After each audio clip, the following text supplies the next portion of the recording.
Radhe Radhe. Welcome to my channel. मैं कुसुम मिश्रा। आज के इस वीडियो में मैं आपसे अश्विन मास शुक्ल पक्ष में पड़ने वाले प्रदोष व्रत के बारे में आप सभी से थोड़ी सी जानकारी शेयर करना चाहूँगी। ये अश्विन मास में शुक्ल पक्ष में प्रदोष व्रत का भाई किस दिन पड़ रहा है और इस दिन त्रयोदशी तिथि कब से कब तक है और इस दिन प्रदोष काल कब पड़ेगा और प्रदोष काल का ही क्यों महत्व इतना होता है, साथ में ये किस देवी देवता को समर्पित है, आदि से संबंधित जानकारी मैं अपने इसी वीडियो में आप सभी से शेयर करना चाहूँगी। तो प्रिय मित्रों, अगर आपको हमारी बताई हुई थोड़ी जानकारी भी अगर आपके हित में हो या यूजफुल लगे तो हमारे वीडियो को लाइक करें और कमेंट करें, शेयर करें तथा जो लोग अभी तक चैनल पर नए आए हुए हैं उस चैनल को सब्सक्राइब अवश्य कर दें। तो प्रिय मित्रों, जैसा कि नाम से ही है कि विदित हो रहा कि प्रदोष का व्रत जो है, इसका प्रदोष काल का बहुत महत्व होता है और भगवान भोलेनाथ को ही समर्पित है। और इस दिन पृथ्वी पर हम माता पार्वती के साथ भगवान भोलेनाथ सायंकाल में या प्रदोष के समय वो विचरण करते हैं और जब अपने भक्तों को वो पूजा करते हुए देखते हैं तो अति प्रसन्न होते हैं और बदले में वो अपने भक्तों को आशीर्वाद प्रदान करते हैं। तो इस व्रत को करने से धन दान, पुत्र पौत्र, स्वास्थ्य, संपत्ति आदि सब कुछ मिलती है। तो ये व्रत अवश्य करना चाहिए। ये व्रत इस बार प्रदोष का व्रत इस बार शनिवार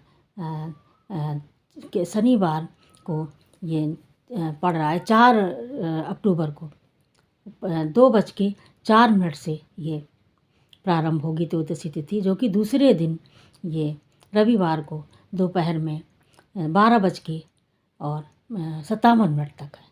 तो चूँकि इसमें प्रदोष काल का बहुत महत्व होता है तो प्रदोष काल की इस दिन हमको तिथि मिलेगी है कि हमें दिन शनिवार को प्रदोष वाले दिन हमें प्रातःकाल उठ के गंगा जल से स्नान करना चाहिए, अथवा गंगा जल ना हो तो थोड़ा सा गंगा जल बाल्टी में डाल करके और उसमें शुद्ध जल मिला करके स्नान करना चाहिए। स्नान करते समय हर हर महादेव, काशी विश्वनाथ, गंगे, इस तरह का उच्चारण करते रहना चाहिए। और करने के बाद हमें सूर्य और तुलसी को जल देने के बाद अपने पूजा स्थल में आके आसन बिछा के बैठ जाना चाहिए और हाथ में जल, अक्षत और चावल लेकर के, जल, अक्षत और पुष्प लेकर के भगवान से को संकल्प करना चाहिए, भगवान से कि मेरे इस पूजन में आप सहायक बने और मेरा हमें इस पूजन से सफलता प्राप्त।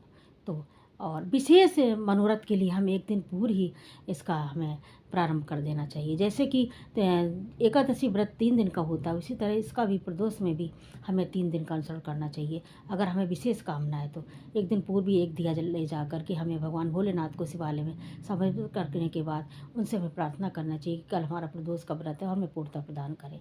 वरना आप जो मैंने अभी प्रक्रिया बताई है कि स्नान ध्यान के बाद आप शुद्धासन बिछाकर बैठ जाइए, आसन बिछाकर संकल्प लीजिए और अगर आपके पास मूर्ति हो, तस्वीर हो, कुछ भी हो तो उनका आप पंचोपचार विधि से पूजन करिए और पूरे दिन आप ओम नमः शिवाय का जाप करते हुए पूरे दिन आप पूजन करिए, पूरे दिन आप जाप करते रहिए और शुद्धता से व्रत रखिए। और फलाहार का अगर आपने संकल्प किया तो फल खाइए और अगर आपने निराहार का किया है तो उस तरह से आप रहिए, ये आपके ऊपर है। और उसके बाद शाम के समय ये प्रदोष काल का जो टाइम होता है ये सूर्यास्त के 45 मिनट पहले से प्रारंभ होकर 45 मिनट बाद तक रहेगा। तो इस बार 5 बजे से प्रारंभ होकर ये 6:30 बजे तक रहेगा, 6:30 तक रहेगा प्रदोष काल। इस समय ही आपको पूजन करना है। तो आपको इससे पूर्व ही आपको स्नान ध्यान करने के बाद शुद्ध वस्त्र पहन के और इसकी जो पूजन होता है ये शिवालय में ही जाके करना चाहिए। अगर शिवालय ना हो तो आप घर में छोटा शिवलिंग है तो उसमें आप कर सकते हैं, अगर वो भी नहीं हो तो आप तस्वीर में कर सकते हैं।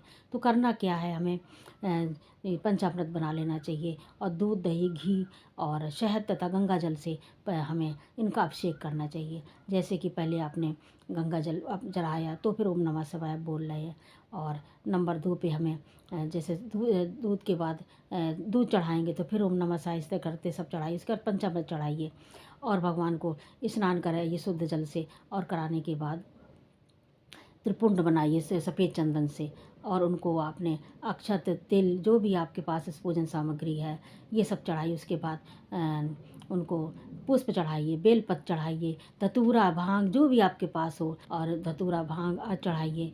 और अगर आपके पास भस्म है तो भस्म भी चढ़ाइए। और उसके साथ ही हमें हमें पहले शिव भगवान के पास जो शिवालय में और भगवान होते हैं जैसे गणेश जी हैं, गौरा जी हैं, इनका पूजन पहले करिए।